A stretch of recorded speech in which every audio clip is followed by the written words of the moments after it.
Righto then. Well, in today's video I'm going to complain about something that doesn't affect me because I can. And that something that we're going to be complaining about is WinRAR. And we're going to be talking about WinRAR right now on the Linux Lounge.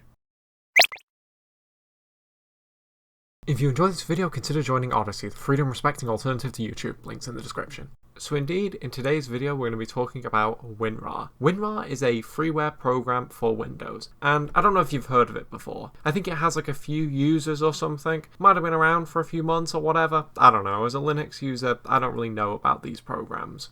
Now, for those who genuinely don't know, I have to assume that you're probably living under a rock somewhere. And I've got to be honest, you probably want to stay under that rock. WinRAR is a pretty awful piece of software. But as I said, for those who don't know, WinRAR is a freeware archive manager for Windows, and it's probably the most popular archive manager on Windows besides the awful built-in one. And I couldn't exactly tell you why so many people use it, but I suspect it's so widely used just because it's so widely used and people recommend it to each other. And despite its infamous nag messages, it's also technically free to use, so that probably contributes to it being highly popular as well. Notice that I say free to use though, and not free. This program isn't freedom respecting, so although it's free as in free beer, it is not free as in freedom.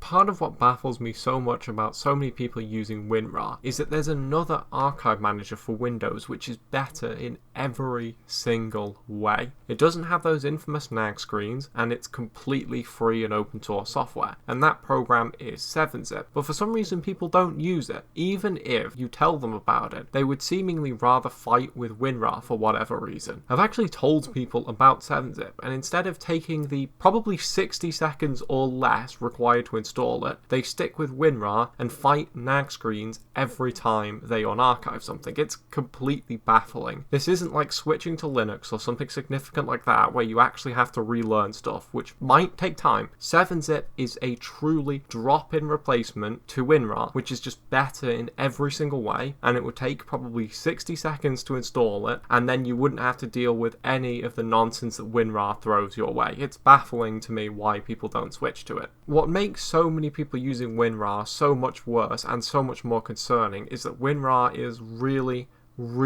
sketchy. It's this weird freeware program which is almost certainly hiding something. The installer tries to install all sorts of unwanted software, which should be a big red flag to begin with. No software that is trustworthy tries to do that. And then once you've installed the program, it'll let you use it for 30 days. But once the program's free trial is done, it will let you use it anyway, even despite its nag screens, which is really weird. Think about it this way. If WinRAR have paid software that nobody pays for, how exactly are they making money? Well, I've seen some people suggest that that's probably going to be from enterprise users, but how many enterprise users are really going to be using this software? I can't imagine that there's enough to make WinRAR super profitable. So you have to ask, how exactly is WinRAR making their money? I suspect at some point in the future they're going to get caught doing something really sketchy, just like many other freeware programs before it. For that reason, I think it's actually really risky to use WinRAR. If WinRAR isn't up to anything, why don't they open source their software? It's freeware anyway, and certainly no one is paying for it, or at least certainly not any home users. So I guess the conclusion to this video is that I like complaining about things that probably don't matter. Trust me, it's entertaining. But in all seriousness though, if you're a Windows user who's using WinRAR,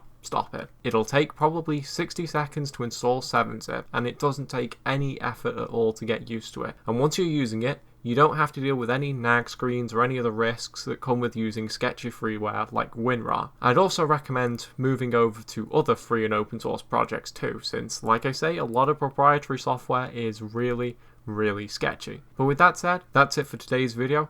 I hope you enjoyed my rambling, and I will see you in the next video. Thanks for watching.